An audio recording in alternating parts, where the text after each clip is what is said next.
అది సాక్షి రాస్తుంది. సాక్షి చెప్పిన లెక్క 47 వీళ్ళు చెప్తుంది.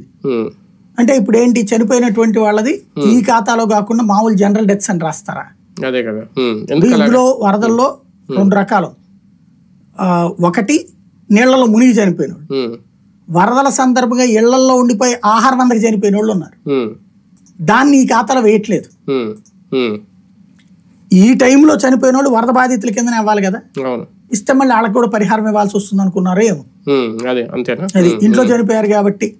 అది ఇప్పుడు ఆయన ఎవరో పాస్టర్, వాంబే కాలనీ దగ్గర పాస్టర్ అట, షుగర్ పేషెంట్ అట, తిండి లేదు 2 రోజుల పాటు, ఉన్నట్టుండి మంచి చచ్చిపోయాడు. దాన్ని వరద బాధితులు అనాలా? మామూలుగా పోస్ట్ మార్టం చేయించాం అనుకోండి, షుగర్ వాళ్ళని అంటారు.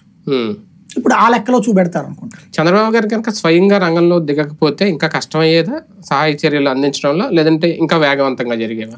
ఇప్పుడు ప్రాక్టికల్ గా బాబు గారిని నమ్మే వాళ్ళందరూ ఆయన వల్లనే ఇదంతా జరుగుతుంది అంటారు. అంటే ఎంత వేగంగా కోలుకున్నారు? వేగంగా జరగలేదని ఈనాడు ఆంధ్రజ్యోతినే రాసింది. 30% జరిగిందని వాళ్ళే రాశారు కదా, 4వ రోజుకి రాశారు, గుర్తుంది కదా. అంటే అర్థం ఏంటి, ఆయన వెళ్ళడం వల్ల పెరిగిందా స్పీడ్, తగ్గిందా? లేదంటే ఆయన వెళ్ళడం బట్టేనా 30% అందిందేమో. అదే అనేది అట్లా ఎలా కావాలంటే లోతట్టు ప్రాంతాలకు వెళ్ళలేకపోయారు, లోపలికి సహాయ చర్యలు అందలేదు అనేది వాళ్ళు రాసి. గుర్తండి, ఒక గ్లాసులో నీళ్లు ఉన్నాయి, మీరు గ్లాస్ పెట్టుకున్నారు, సగం నీళ్లు పోసారు అనుకోండి, ఒక ఆస్పెక్ట్ లో చెప్పచ్చు సగం నీళ్లు పోసాను నేను అని.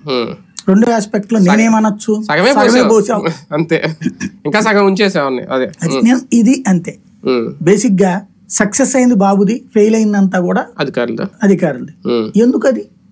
ప్రాక్టికల్ గా ఆయన పైన మానిటర్ చేయాలి, వెళ్ళాలా, చూడాలా, దెన్ అక్కడ వచ్చేసేసి మళ్ళీ కూర్చుని ఆ వ్యవస్థ ఈయన చూసొచ్చిన లోపాలని పరిష్కరిస్తూ ఉండాలి ఎప్పటికప్పుడు.